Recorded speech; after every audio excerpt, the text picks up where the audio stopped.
Arguably, the flapper could be considered modern because of her independence and liberal sexual discourse. However, just like the Virgin, she was waiting for her own Prince Charming to rescue her. She just had a different method. The new woman usually met her future husband at her job. The silent film, not to mention the character's career, ended on her wedding day. The characters of the Virgin, Vamp, and Flapper were all connected through their distinctive absorption in relationship with men. The movie projected an image of women always in relation to men and thus implied, whether or not the relationship was positive, women had no sense of identity apart from men. The fantasies projected by the silent movies reinforce a stereotypical image of the woman who defined herself principally through a romantic attachment to men. The image of womanhood portrayed by the female screen types were greatly influenced by the societal norms of the time, and is therefore proof that womanhood is a cultural byproduct and not biological. Historical, economical, and societal factors were all responsible for the changes of femininity in real life and on the silver screen.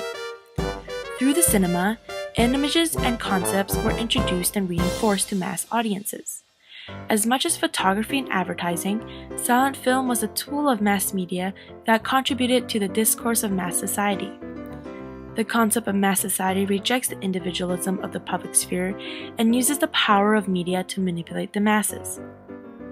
The cinema, as a mass media, created a sense of community and would therefore become the main source of exposure for acceptable societal norms. The mainstreaming of ideals such as beauty, femininity, marriage, and love created a general consensus in the public. Women in specific started to idealize these screen types and use them as role models. As a result, the fan culture was born.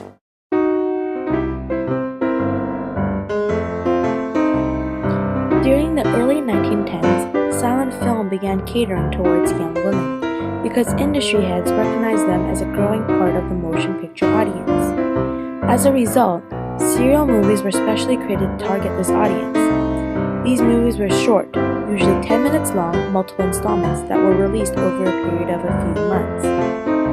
Many of these serial movies were released to coincide with tie-in serial stories published in popular magazines and newspapers. To receive double the enjoyment, audiences were encouraged by both newspapers and movie theaters to follow the print and screen versions of their favorite stories. Before the introduction of silent films into mainstream society, young women were already fans of serial stories. By featuring the same stories on screen, the fan of serials became ready-made customers for silent films. Serial movies also appealed to young women because their stories almost always featured a strong female lead that went on wild adventures, saved the day, and disregarded society's expectations of them.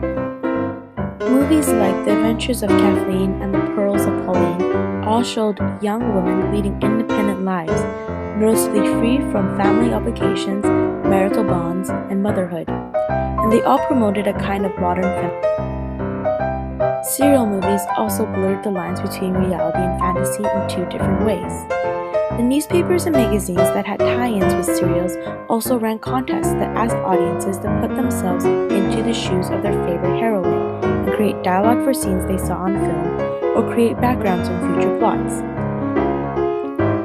These interactive contests allowed the female fans to think beyond their own lives, to imagine themselves having their own adventures, and to create an intimacy between the character and themselves. Silent films also blurred the line between the heroines of the film and the young actresses who portrayed them. As a result of the same actresses portraying the same character over a period of months and sometimes years, fans began not only to identify with the on-screen characters, but also the off-screen actresses. In an effort to make serials as lifelike as possible, fans were led to believe that actresses' off-screen personas were just extensions of their on-screen characters. The fans believed courageous actresses performed dangerous on-screen stunts themselves and participated in dangerous, often unladylike activities such as car racing, shooting, and fishing off-screen. Also, since many of the actresses portrayed a character with the same name, like Mary Dangerfield in What Happened to Mary and Helen Holmes in The Hazards of Helen, audiences began seeing the on-screen and off-screen personas as one and the same. As studios highlighted their actresses' courage and athleticism on film and in real life, they were also very careful to ensure their actresses also retained an air of femininity around them. On screen, these actresses were not only courageous but also dainty.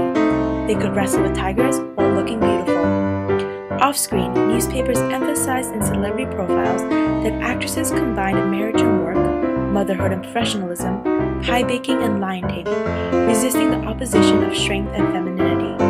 As a result of this duality, the actresses became vivid symbols of emergent womanhood in fan discourse.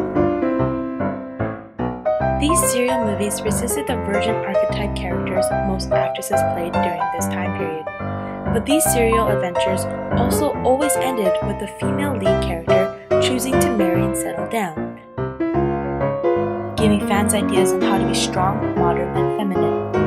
Fan culture showed approval for actresses embracing new feminine roles at home, eking out more egalitarian relationships with men, integrating motherhood with work, and redefining the home front. Fans would read the stories, follow their favorite actresses, watch the movies, and as a result were given a taste of modern femininity. However, silent film's contribution to the empowerment of women didn't end there. In fact, it was the popularization of serial films that led to silent film's most significant and little-known assistance to the women's suffrage movement.